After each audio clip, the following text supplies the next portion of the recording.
Hello, hello. I've decided to go live today again. I haven't done this in a hot minute. It's been a while, but I thought it would be really, really nice to just have this place to connect and to answer some questions. So I have asked you all on my story a few days ago, I think. If you had any questions, and I've taken some notes, I've prioritized a few questions. I think we have four questions, and you can also ask questions during the live, but I will do the advanced questions first. I'm a little nervous. I've not done this in a while, and I feel like I'm always pushing myself and going out of my own comfort zone to do this because I want to be more comfortable with it because I do actually enjoy it. Also, if you haven't seen it already, I'm now offering one-off coaching, so single coaching sessions, which I don't normally do, but because I'm currently reworking my programs, I've decided to offer them because so many people have asked me whether I offer single sessions. So if you're interested in that, you can go to the link in my bio and book straight in, or you can send me a DM. Just click on my name and send me a message, but not now. Do it after the live. Stay here with me now. Cool. So, hello everyone. People are joining. Lovely. Few familiar names. Beautiful. Beautiful. So, I have selected a few advanced questions. I did take some notes so I wouldn't forget anything. So if I'm looking in that direction, it's not because I'm being rude. It's just because I want to make sure I don't forget anything important. Because I got some really great questions. Cool. So the first question I got, well, actually, lots of people asked about this one, self-concept. I'm going to drink some water for this one. How do you create a rock solid self-concept, and how do you believe that you're lovable and worthy and all of these things that you want to be? That's a great question, one of my favorites. If you are part of my Facebook group, actually, I have a post or article that I'm putting live on there tomorrow, which is going to be quite personal and vulnerable. And I'm actually also a little bit nervous about posting this publicly because, yeah, it's quite open. But I think it's going to be really helpful, or at least that's my hope. Or my intention. So if you're not part of my Facebook group and you want to read this, you can join via the link in my bio. Again, do it after the live. But I will, of course, give you a short answer here. So the short answer is, the first step for me is always to create awareness around why you don't believe these things about yourself, like why don't you believe that you are lovable? Why don't you believe that you are worthy and whatever else it is? This is not to overanalyze it, but if you don't feel lovable, your answer might be something like, oh, my circumstances show me this, or I just don't feel that way. But it didn't start here, like you didn't come onto this planet. You weren't born feeling unlovable. You feel this way or whatever else you're feeling about yourself that you don't want to feel because something happened. Maybe you made a certain experience, or you observed something in others, or it's society. There's so many reasons why you could feel that way. And it's not your fault, and if you really inquire about, okay, where's this actually coming from and when did it start? Where did it start? You can create awareness around it. And then you can realize that whatever happened in the past, it didn't actually mean anything. You made it mean something. And this is not for you to blame yourself for making it mean something. It's very, very natural. But you created a story around your experience. And because the world kind of reflects how we feel about ourselves, once that became a core belief, your reality kept showing it to you over and over and over again. And then it became a pattern. So once it's a pattern, then you have consistent proof. Hi, Rose. And then you have consistent proof that what you already believe about yourself is true. So you're just looking for proof in your external circumstances. Thank you so much. You're a queen too. So first step, create awareness around it and realize, it became a pattern. It became a core belief because of something that happened to you or something that you observed. Secondly, after you created this awareness around why you feel that way about yourself, this is my approach, and not everybody will agree with this, but this is my approach because that's what works for me. Feel it is my advice. And by that, I don't mean spiral. I don't mean dwell on it. I mean, feel the feelings from back when this started, from that first moment when something happened that made you feel unlovable. Allow yourself to feel that emotion, whatever emotion that is. Because in that process, and I want you to do this with compassion, I'm not telling you to bring yourself down. Allow yourself to feel whatever you need to feel, whatever you felt back when it happened. Most likely it's going to be in your childhood. Most likely these things happen in our childhood, and then that's why they become these deeply ingrained core beliefs. But what happens when you allow yourself to feel it whilst understanding that it's actually just based on a narrative you created and it's not based, the experience that happened didn't actually mean anything, then two things happen. First of all, you're having the experience, you're holding space for the feeling, you're not rejecting it, you're not denying it. And secondly, you're also stepping out of yourself and kind of almost reparenting yourself. You're also becoming the observer and kind of like looking at yourself, hold on, like I'm feeling this, but I don't need to make it mean anything. So you feel it, but you remove the narrative, if that makes sense. I guess, okay, let me put it this way. With changing your self-concept, what I want you to remember is that you're not actually changing anything about yourself. You're not making yourself believe anything new about yourself. You are taking away the thing that you're not. You're taking away the thing that you've never been, that you just started to believe because of some circumstances. So I hope that's helpful. Yes, changing perception. Essentially, it's all about perception.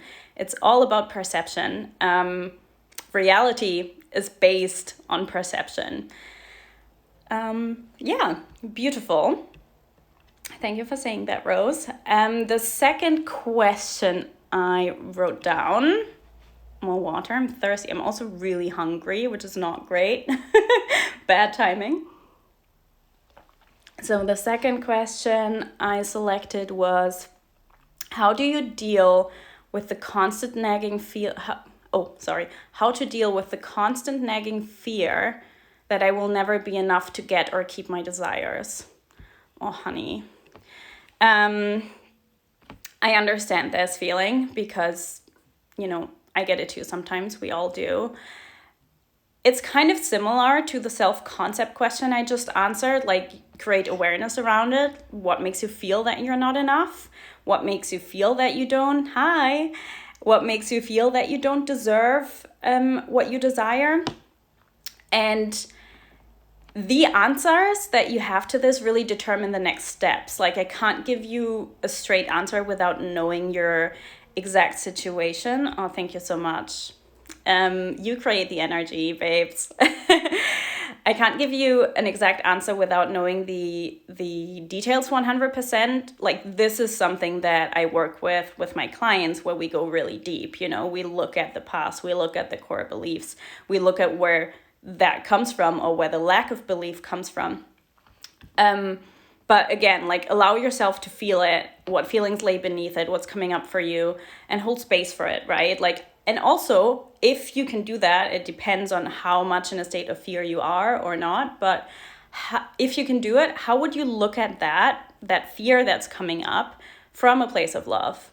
How would you look at that fear that's coming up from a place of, I know it's done. Obviously, when you're like all into it, it's difficult to do, I understand. But really often, believing is a choice, right? Believing is a choice. And often we don't allow ourselves to believe because we're afraid of failure, right? Like, and we're actually getting into the next question here, I think, because the next question was about self-sabotage. Yes. So I'll just combine them. This is what happens when we don't allow ourselves to live from the end result. We do this because we are afraid that we're wasting time. Because what if it doesn't work? What if it doesn't work, right? It's scary. But the thing is, if we don't go all in, then it won't work. I can tell you that. If you don't choose to believe despite the fear, this is what you need to do. Like, having the fear is okay, but you need to allow yourselves to walk through the fear and transcend it and embrace it and transcend it and choose to believe nonetheless, choose to persist nonetheless. That's what persistence really is. Persistence is really, I'm persisting despite all odds.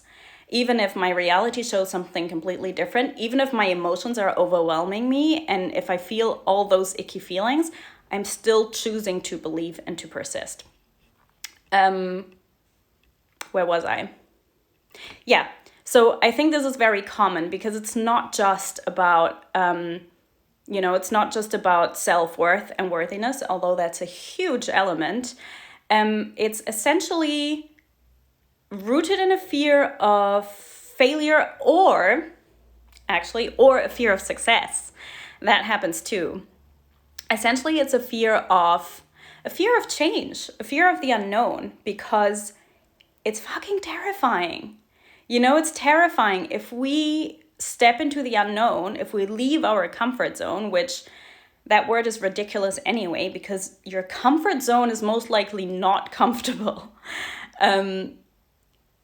But the unknown is scary because we're losing control. And that's what the ego wants to do, right? The ego wants to know everything that happens and how it's going to happen. And I want to know 100%, is this going to happen?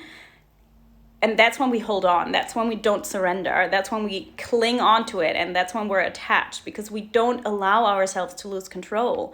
But to step into the unknown, we need to let go of control. Like, you can choose to believe, but do you really know? No, you don't know how it's going to happen, and you don't know when it's going to happen. You don't even know if it's going to happen, and you need to take the risk anyway, because, that's your chance to get what you want. There's a risk to take in being vulnerable. But, even though the unknown is scary, that's where all the possibilities exist. And also, I don't want to stay in my safe comfort zone. Like, do you? Because A, it's not comfortable, and B, if I am always going to be stuck where I don't want to be just because I don't take the leap of faith, hell no. I'd rather take the leap of faith. I'd rather take the risk of, not knowing what's going to happen, not knowing how it's going to happen, not knowing when it's going to happen, and step out of that tiny comfort zone that is not comfortable anyway. Let me see if I covered. What I wanted to say about the ego as well. As I said, the ego, wants to control. It's like your ego's only job. And your ego also really wants to be right at all times. So even when you're suffering, your ego would rather be right. Oh, I knew it wouldn't work out. Than be happy, than take a risk. So, I hope this is helpful for whoever asked this. I don't know if you're here. I didn't write down the names. I already covered the self-sabotage one a little bit. It was quite a generic question, so I don't know if there's any more detail about my opinion on self-sabotage. Let me know. But I'm gonna get to the fourth question otherwise. So this question, I know who this is from. This question is, when embodying a new state, fears and doubts come up, is it normal because of old stuff, or am I out of my desired state? Beautiful question. How do I know that I'm in the right state? How do I know that I'm really in the wish fulfilled? And how do I deal with fears in the process? Although, like, if I think I've already shifted, but they still come up. I can't tell you exactly if you're in your desired state or not, because I don't know more detail and I'm not you. You know better than me, you know? Most likely, if you have to ask, you're probably not. That's what I can tell you. Like, if you're in your end result, you don't think about it much. But what really indicates your state is not really, you can have fears, you can have doubts, you can have all of these things. What really indicates what state you're in is how you react to those things, how you react to your thoughts, and how you react to your fears and your doubts. It's your reactions that determine your state, really, or that show you what state you're in. So let's say, like, you're in doubt, you feel doubt, you feel fear, and then you make that mean that you're not getting there, or that you're doing something wrong, or that you can't have what you want or be who you want to be.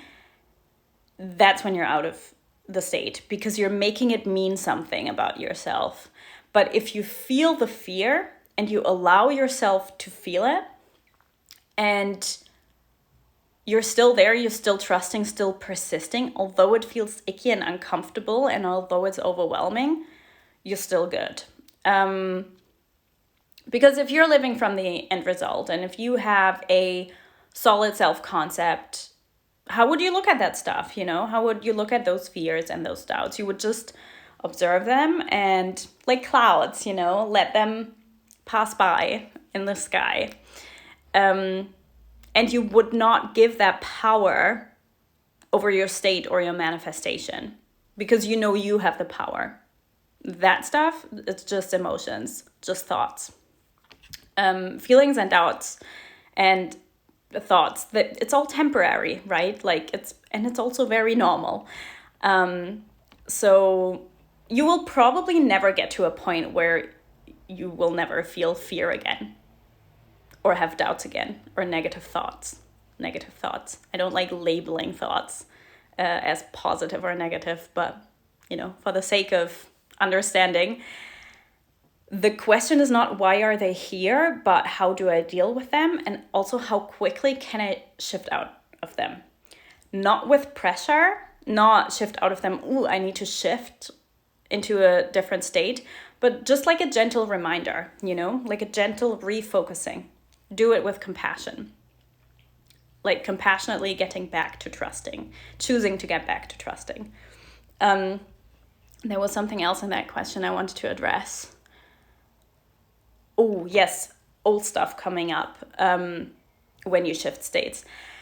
Yes, I do believe that is very much possible, that sometimes when we shift states, or we attempt to shift states, everything negative that we thought we already dealt with, or that we actually don't want, is coming up, and it's coming up louder, and it's very uncomfortable. And I think the reason this happens is for multiple reasons, actually. I think, first of all, it's showing us what we don't want. It's like, here, you don't want this, do you?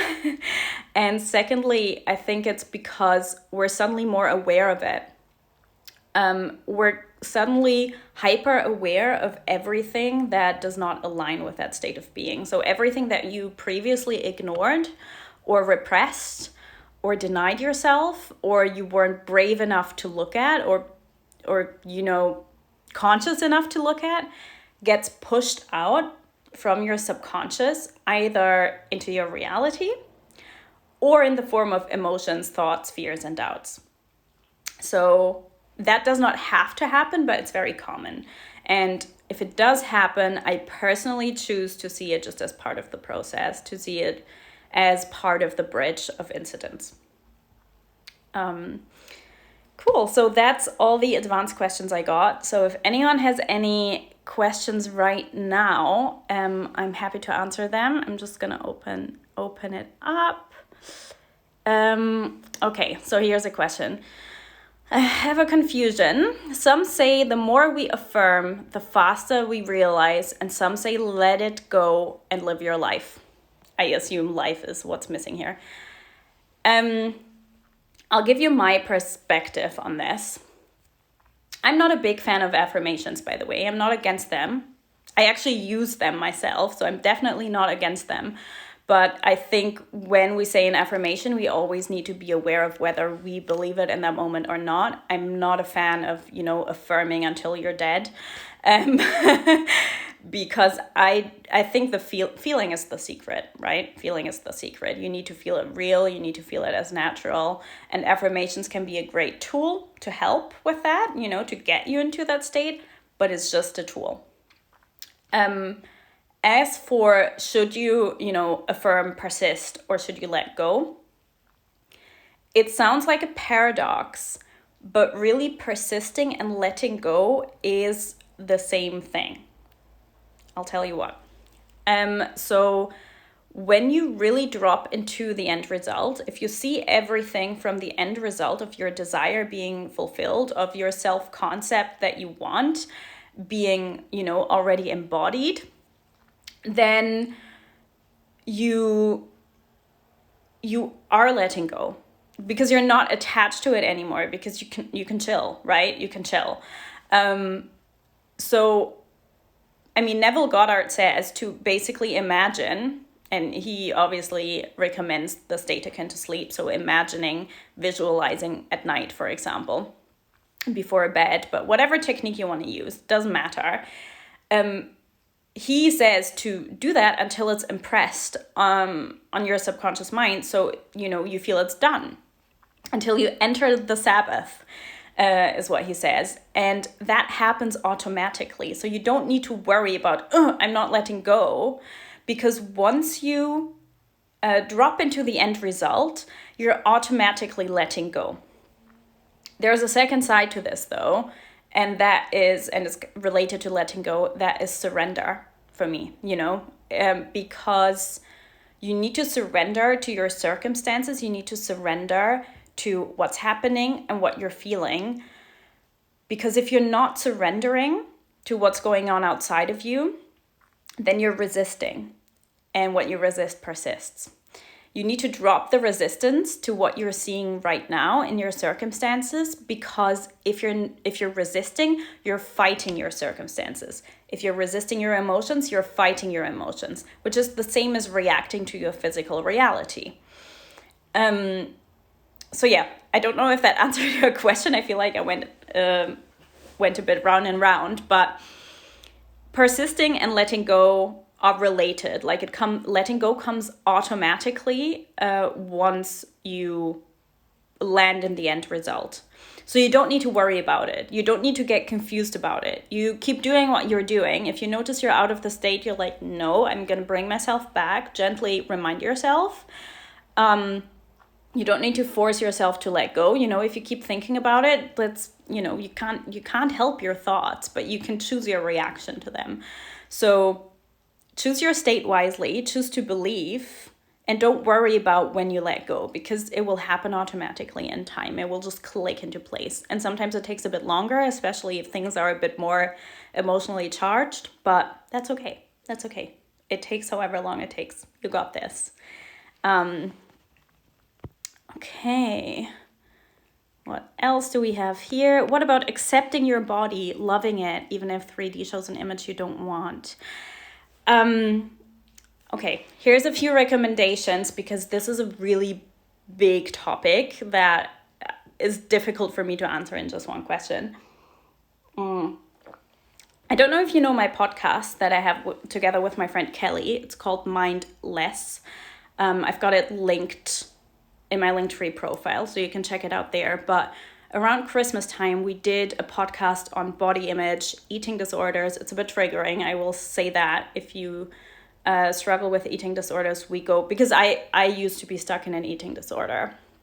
And I have experience with, healing issues around my body image. And I would say the best way to manifest a body you really love is to love it first, the way it is. And it can be difficult because you get all these messages and, you know, you might have body dysmorphia and you have these stories that you've been telling yourself. But I really recommend, I think like we did a great job on this. I'm going to praise myself here. I really recommend you to listen to it. I think you might find it really insightful. It's not so much about manifestation, but to be honest, when it comes to that, I think it's more about loving your body in the first place. Second recommendation I have is a book. It's called The Body Is Not an Apology by Sonia Renee Taylor. Highly recommend this. It's great for, you know, body love, body image issues. And the third thing I will say, and this is also a recommendation, a practice that I do really, is mirror work or mirror gazing. So it's basically where you stand in front of your mirror. And I usually do it, you know, looking into my own eyes. And I do it for about 10 minutes at a time. And the first time you'll do this, if you've never done it before, it's difficult. You'll cry, probably. It gets very emotional because it's as if you're staring into your own soul.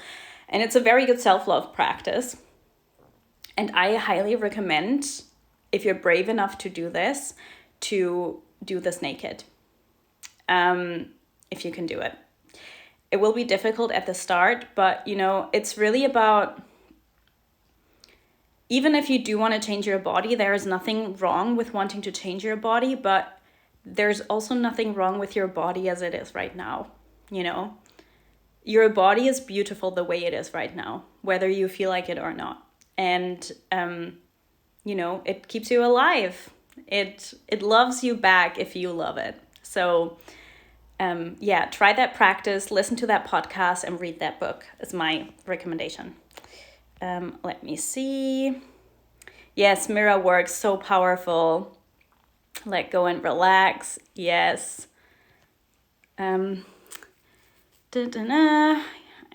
Next question. You talked about old stuff popping up, but how to break the pattern that keeps showing up 1,000 times. Okay, patterns. So this is not nice, but I will tell you the pattern keeps repeating until you stop reacting to it.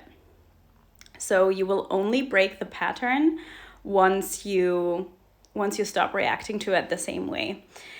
So when you shift your state of being, and once you believe, you believe it's not going to happen again, you're like solid in your belief. Whoops, what's happening here? You're solid in your belief, and then the pattern shows up again, and it shows up again, and it shows up again, and you're annoyed. But the issue is not that the pattern shows up, because it shows up until you stop reacting to it.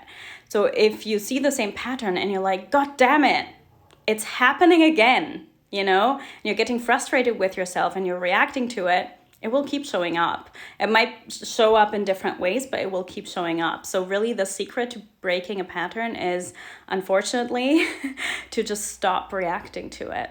To just, look at it, observe it, and not assign a meaning to it. And I know it's not always easy. I know this, but yeah, that's my answer to this. You're super familiar with mirror work because of Louise Hay. Thank you for the recommendation. Yes, you're welcome. Do it more. Amazing. I think that's all the questions for now. So if there's any more, I'll answer more. Oh, I think there's one more that popped up. How to make peace with 3D. Well, what is your barrier with making peace with it? I am actually currently working on an article around the topic of surrendering, and I don't know when it's live, probably only in a few weeks because I've got a few other things lined up, but it's really about, if you're really living from the end, if you can drop out of this physical reality, I really recommend meditation for this, like where you really can go deep and you can let go of the body, and you can let go of your ego, and you can let go of the notion of time. And when you do that, you know you're in a place of, there is no time, there is no space. It's where all possibilities really exist. And the reason I recommend meditation is because when you meditate, you can drop into that state fairly easily with practice during the day as well. When you encounter things that you might not be able to see, that you might not like to see. So you need to remove your attention from it, really. And by that, I don't mean deny your physical reality, but don't give it power over your state of being. And you don't need to like what you're seeing. You essentially just need to know that it doesn't have to stay. It doesn't have to stay. And if you're living from your end result, it won't stay. You know it will not stay. And it will not stay because everything is temporary. Literally nothing is permanent. So yeah, I know it's difficult, if you see something that's really difficult to deal with, but it's, you just need to be so solid in your state that you can look at it and you can be like, okay, I don't like this, but I'm not going to give this power over my state of being. Okay, I'm going to take one more question because I'm starving. Let me see. When is someone aware that they're awake and realize that life is just a game and that nothing is real? Are you aware? I mean, I don't think there's I don't like, this theme of awakening and spiritual awakening. I think it sounds so woo-woo because I think we're all spiritual. And it's just have you heard it before? Do you believe it? What you just said, or are you just reiterating that from something that you read online? I mean, you can look into quantum physics. That's maybe a good recommendation because if you look into quantum physics, you can actually see that it's scientifically proven that I think it's 99.99999% of what we see is actually empty space. And also reality is based on perception.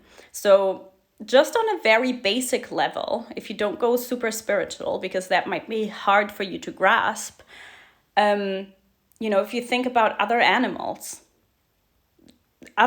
see the world in a completely different way than we do, and also you might see things differently than I do. What tells me that the blue sky that I see, that the blue that I see looks the exact same that you see? Probably it doesn't. It's all based on perception. I don't really like to say nothing is real, although technically that's true. I do see life as a dream, because, when we're in a dream at night, it feels real as well. And then we wake up and we're like, oh, actually, that was just a dream. I didn't need to take it so seriously. And I believe that's how life is, even though it feels very real sometimes. But where was I going with this? Perception, yes. But everything is essentially based on perception. That's what I like to say. It's a mirror. It's based on perception. So, you might see a situation or you might experience a situation that I experienced, but we interpret it in very different ways, which is why what I said earlier when we were talking about states is that, your state kind of is dependent on your reaction to things and not on what's actually happening. Yeah, I don't think being awake is a goal to get to. Your question kind of implies that it's a goal to achieve. It's not a goal. Ram Dass said, we're all just walking each other home. So we'll all wake up eventually, if you see it like that. Okay, my loves, I think that was all the questions. I'm going to end it here as well because I am very hungry. I did not pick the best timing for this, but thank you so much for joining me. I would love to do this again. I really had fun. And yeah, I wish you a lovely evening or day or morning, wherever you are. And I will see you soon. Lots of love.